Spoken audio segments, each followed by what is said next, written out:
Hey man, have you ever noticed the guy who tries the hardest to be liked is usually the one she loses interest in fastest? He shows up early. He compliments too much.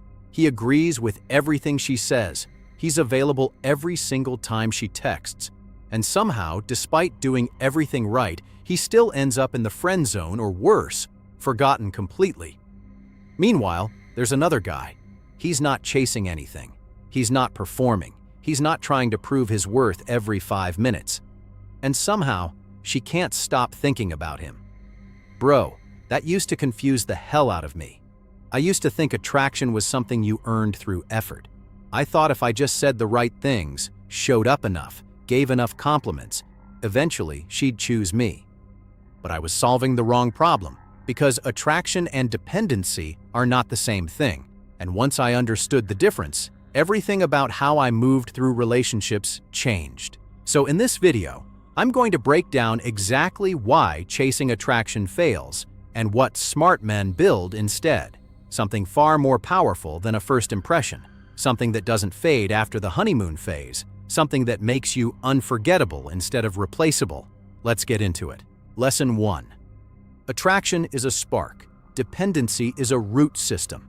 Bro, most men stop at the spark. They get the first date. They get the first kiss. They get the first, "I really like you." And they think the job is done. But a spark burns fast and it burns out even faster. Attraction pulls someone toward you for a moment. It's chemical, it's surface level, it's the butterflies, the nervous laughter, the excitement of something new. But here's what nobody tells you. Sparks are common. Everybody has felt a spark with more than one person in their life. What's rare is what happens after the spark fades. What's rare is the thing that keeps someone coming back long after the newness wears off. That's not attraction anymore. That's dependency. Psychological dependency isn't a scary word, bro. It doesn't mean control. It doesn't mean manipulation. It means she has wired her nervous system to associate calm, safety, and stability with you specifically. It means when her day falls apart, you're the person she wants to talk to. It means when she's anxious, your presence settles her. It means you've become less like an exciting stranger and more like an emotional home base. And bro, homes don't get abandoned as easily as sparks get forgotten. Lesson 2. Chasing attraction makes you replaceable. Becoming her anchor makes you irreplaceable. Think about it this way. If she's attracted to you because you're charming, funny, or good-looking, that's dangerous territory because someone else can be charming too. Someone else can be funny too. Someone else can walk into a room and generate that same spark. Attraction built purely on surface qualities is attraction that can be duplicated by the next guy who shows up with confidence and a good haircut. But if she's dependent on you, not needy dependent, not toxic dependent, but psychologically anchored to the way you make her feel regulated, safe, and understood, that's not something the next guy can replicate in a few conversations. That takes time. That takes consistency. That takes proof. Bro, I learned this the hard way. Early on, I used to think the goal was to be the most impressive guy in the room. I'd try to out-talk, out-charm, out-impress, and sometimes it worked short-term. She'd be interested for a week, maybe 2. But it never lasted because impressive fades. Impressive is a performance, and performances end. What doesn't end is the way someone feels when they're around you consistently, when your presence starts to represent something bigger than attraction. It starts to represent peace. Lesson 3. How consistency quietly wires her brain to need you. Bro, here's something most men never think about. The human brain doesn't bond to excitement. It bonds to patterns. When something happens consistently enough, your brain starts to expect it, and eventually it starts to crave it. That's not romance. That's neuroscience. Every time you respond calmly instead of reactively, every time you stay steady when she's anxious instead of matching her anxiety, every time you show up the same way today as you did last week, you're building a pattern. And her nervous system is quietly recording that pattern whether she realizes it consciously or not. This is why grand gestures rarely build real dependency, but small repeated moments do. It's not the expensive dinner that makes her dependent on you. It's the fact that you text back with the same energy every time, whether she's in a great mood or a terrible one. It's the fact that you don't disappear when things get slightly difficult. It's the fact that your mood doesn't swing based on how she treated you 5 minutes ago.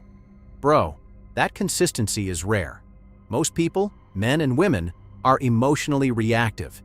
They mirror whatever energy is thrown at them. But the man who stays regulated, the man who doesn't get pulled into chaos, the man who remains the same whether she's warm or distant, that man becomes something different in her mind. He becomes the exception, and once you're the exception, you're no longer just someone she's attracted to. You're someone she starts to need in her life, not out of weakness, but because you represent something she can't easily find anywhere else. Stability in a world that constantly feels unstable. Lesson 4. The ego trap. Bro, here's where a lot of men destroy the exact thing they're trying to build. The moment she starts showing real interest, the moment she starts texting first, initiating plans, opening up emotionally, most men's egos take over. And instead of staying grounded, they flood her with attention. They text back instantly every single time. They become available 24/7. They start over explaining their feelings. They start seeking constant reassurance that she's still interested. And bro, that's the exact moment the dependency you built starts collapsing. Because now the dynamic has flipped. Now you're the one who needs her validation. Now you're the one checking your phone. Now you're the one whose mood depends on her response time. And here's the painful truth.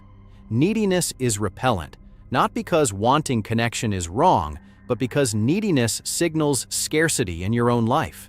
It tells her, subconsciously, that you don't have enough going on internally, that she has become your main source of emotional regulation instead of one part of a full life.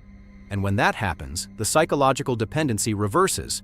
Instead of her needing your calm presence, you start needing her attention just to feel okay. Bro, that's not power, that's dependency in the wrong direction, and she will feel it, even if she can't name it. She'll feel the shift from a man who was grounded to a man who is grasping. And grasping, no matter how much affection is behind it, does not build attraction. It erodes it. Lesson 5. Withdrawal as proof, not punishment. Now, bro, I need to be careful here because this next part gets misunderstood constantly. Pulling back, creating space, not being available every second, this is not a manipulation tactic. It's not a game where you disappear to make her chase you.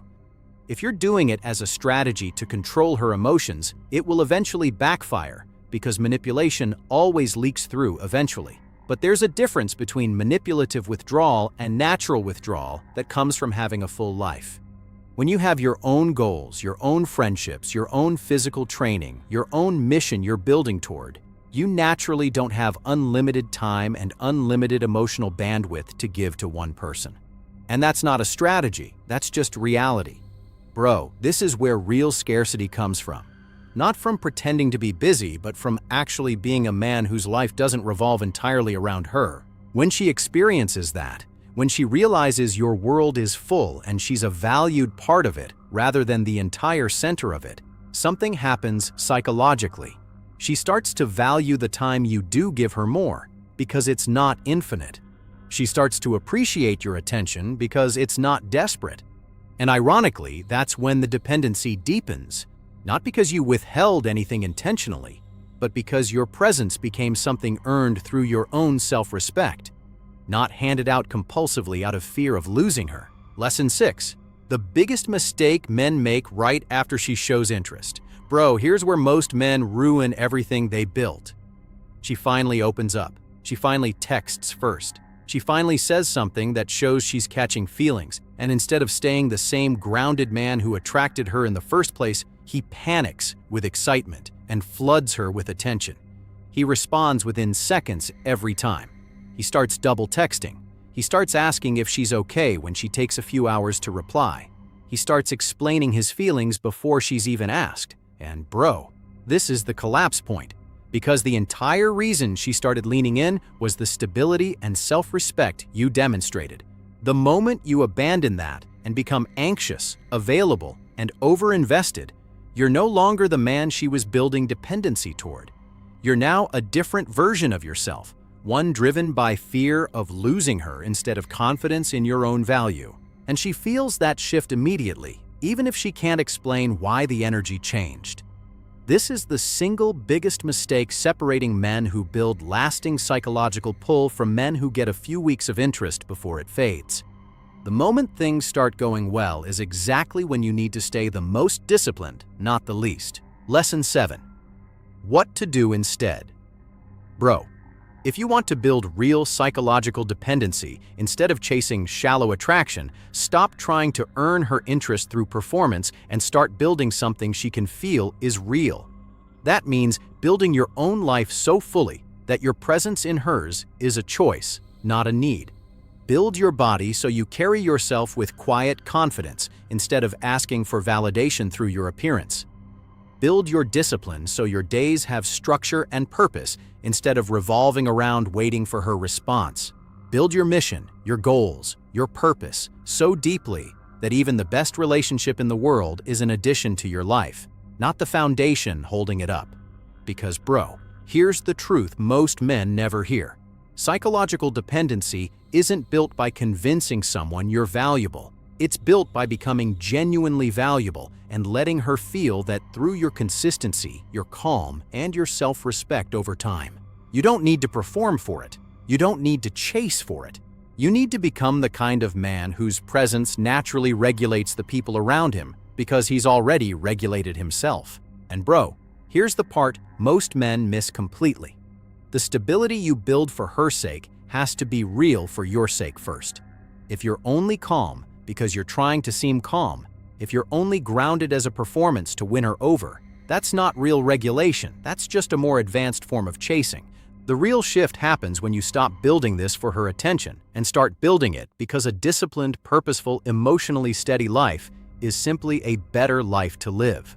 When that becomes true for you internally, the psychological pull on her end becomes a natural side effect, not the goal itself. That's the difference between a man who's performing stability to manipulate an outcome and a man who's actually stable and happens to attract deep, lasting interest because of it. Think about every person you've ever respected, genuinely respected, not just found attractive in the moment. Chances are it wasn't because they chased your approval. It was because they didn't need it. It was because they had their own center of gravity. And people are naturally drawn to gravity. They're drawn to the person who doesn't get knocked off balance by every small shift in mood, attention, or circumstance. That's not coldness, bro. That's groundedness. And groundedness is magnetic in a way that chasing will never be, because chasing says, I need your approval to feel okay about myself. Groundedness says, I'm already okay, and you're welcome to be part of that. One of those statements creates pressure. The other creates peace. And peace, real peace, is what people end up building their lives around. So bro, if you've been exhausting yourself trying to win attraction through effort, through compliments, through constant availability, stop. That's the surface level game, and surface level games produce surface level results. Instead, focus on becoming the kind of man whose calm, consistency, and self-respect naturally wire people to feel safe around him. Focus on building a life so solid that your attention becomes valuable simply because it's not desperate. Focus on being the exception in a world full of men who collapse the moment a woman shows real interest. Because here's the truth that matters most. You don't need her to be dependent on you. What you need is to become a man so whole, so disciplined, and so at peace with himself that dependency, hers or yours, stops being the goal altogether. Your presence should be an addition to someone's life, never a rescue mission for your own insecurity. And once you build yourself into that kind of man, you won't be chasing attraction anymore. You'll simply be someone people can't help but stay close to.